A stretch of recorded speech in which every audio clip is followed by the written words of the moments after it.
Oh, it was great. I mean, we were all over the place, played with great energy, great spirit, great fire. Guys were covering for each other. I mean, it was one of our better, if not our best, defensive effort of the year. Relative, who we've played. So yeah, it was terrific, terrific. The leading scorer was held checked most, I think, for times, like you say. Would you kind of see, I think, Ben took some stabs at guarding him and a couple other guys? Yeah, I mean, I think he saw more bodies. Ben did much better job sticking with him. He's a heck of a player. He can really, he's capable of making really tough shots. The shots he made, I thought we guarded him well. But Mike was terrific tonight, and it was great to. I mean, it was great that he got rewarded to see some balls go in because he's just been such a great guy through this whole kind of struggle that he's been in, and he's such a great teammate and works his tail off and just brings a smile every day. So it was just great. But I think he was a big key on him. He guarded him well down at Corvallis too. Mark, is that kind of the best version of Caleb when he's able to draw all those fouls and get in the lane like that? Absolutely, yeah, absolutely. And like I told him, when he's plays like that, I mean, he's electric, but he makes us, a pretty special team when he's engaged and aggressive. And it doesn't. I mean, it's a bonus that he's making all those shots when he's engaged like that and aggressive. I think, I mean, it just gives us another entity basically that's tough to deal with.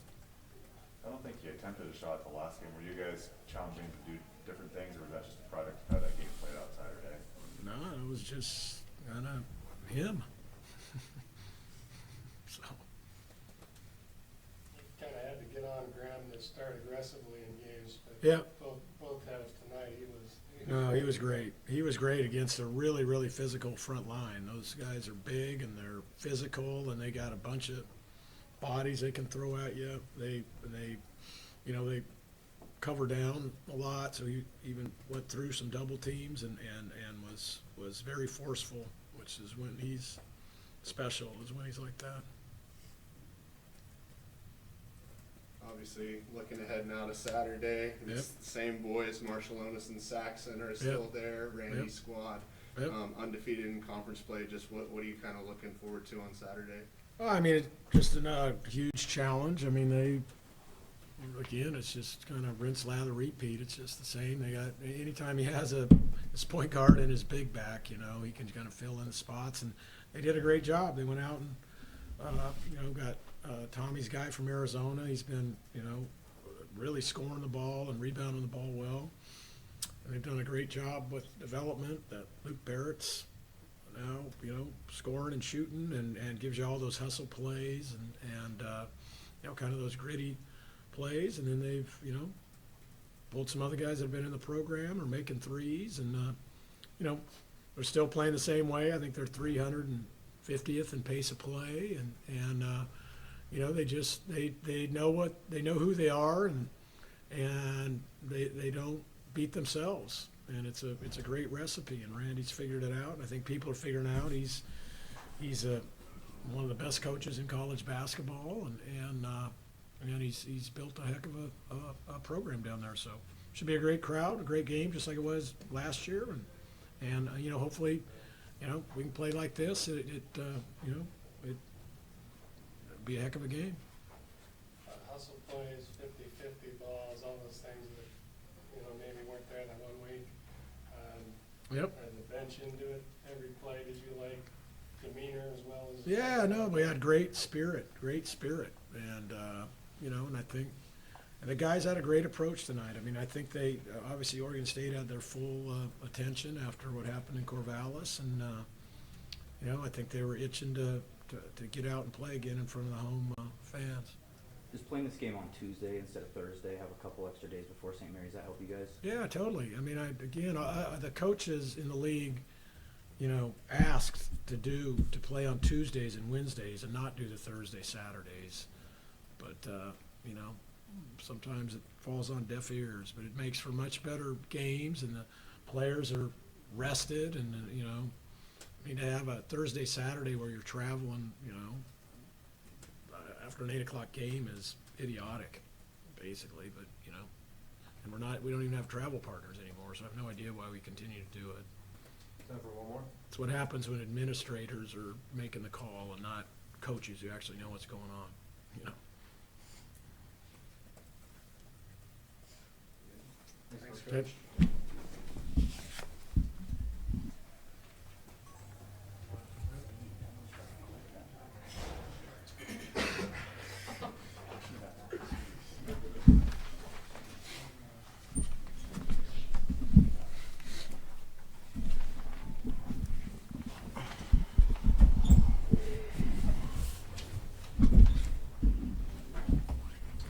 All right, what more questions? Graham, that looked like a team that was pretty motivated, especially maybe after what happened up in Corvallis last time. What'd you see right out of the gates, and how you guys, I imagine, looking forward to playing this game and seeing this team again? Yeah, man, even before we stepped out onto the floor, just a whole week of preparation, just getting more stops, playing hard, just playing together, and that's what we did tonight. I'm proud of the guys. I'm proud of what we did tonight, and I just look forward to keep it going, honestly. What was that week like for you last week? Sounded like you had some heart-to-hearts with Mark about the fouls and motions. Definitely. And then to get back in the starting lineup, looked like you missed it a little bit tonight. Yeah, it's just an opportunity for growth, and I'm appreciative of that. And me and him, we had our words, and honestly, we just grow from it. Braden handled it well. The team handled it well. I thought I handled it well. I'm grateful to be back in the starting lineup, and I do not take that for granted. Mike, how nice was it to see a couple go down against Portland and then to follow it up with a performance like this tonight with a double-double? You hit 2 threes. Kind of seemed like you were getting excited out there with the crowd. Just as you continue to build that confidence, what's that mean for you going forward? Yeah, you know, this guys like Ryan finding me the ball at the correct time, and you know, people cheering for me, the team, and you know, the team having confidence in me, hitting that shot, and just the work I put in, you know, before game days, being prepared.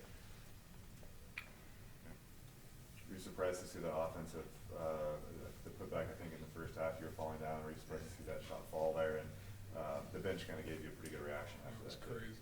Yeah, I just, you know, just threw it up there because I knew I was going to get fouled. I feel like, you know, when I got the board, he pushed me a little bit, so I just threw it up there, and, you know, basketball God rewarded me, for sure. Graham, what do you make defensively from down there to this game? Why was it such a turnaround? 9-day difference. We played real team defense tonight versus the other night where we were a little more on the island in Corvallis. Tonight, everybody had each other's back. It was one possession in the first half where everybody was just flying around. Everybody was fly switching, rotating, and I was like, yeah, that's what our defense is, and it was great to really see that and feel that.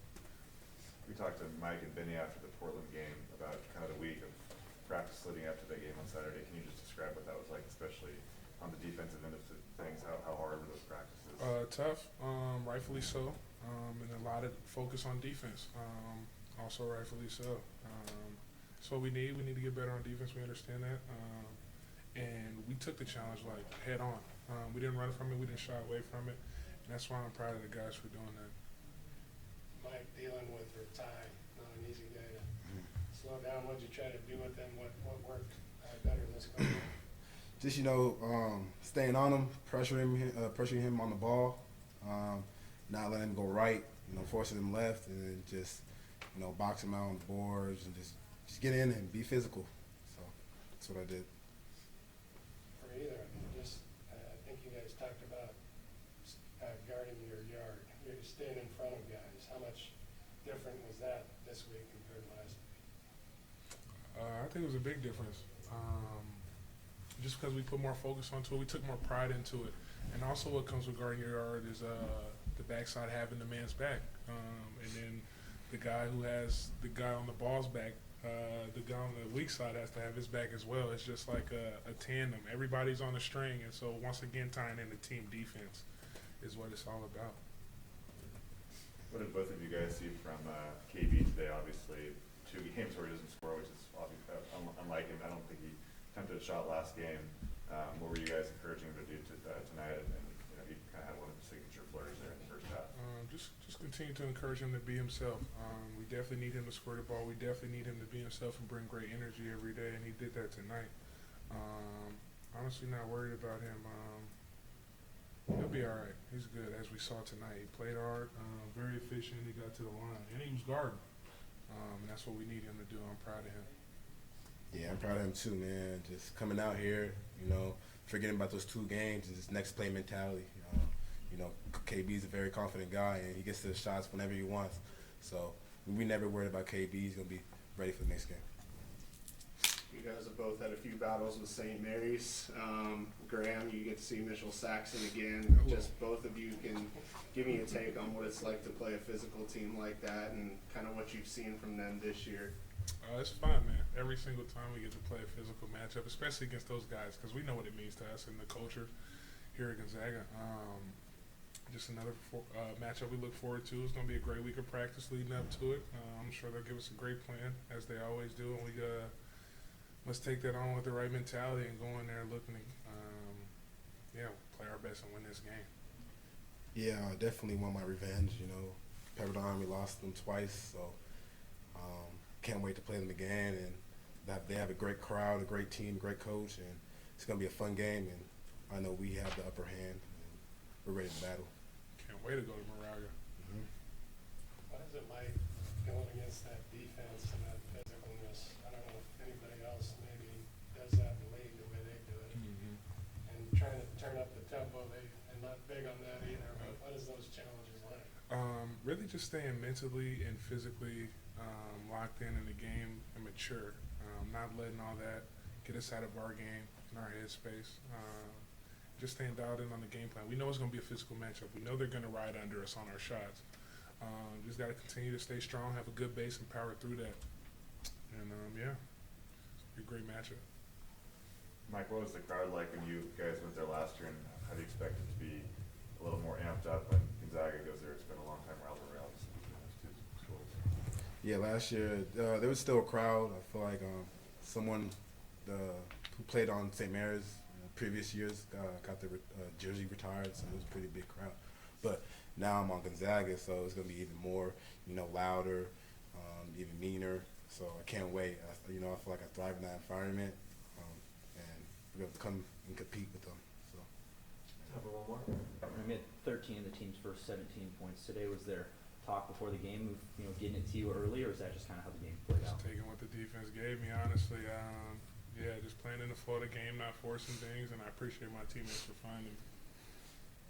Thanks, guys. Cool. Yeah, man. That's it.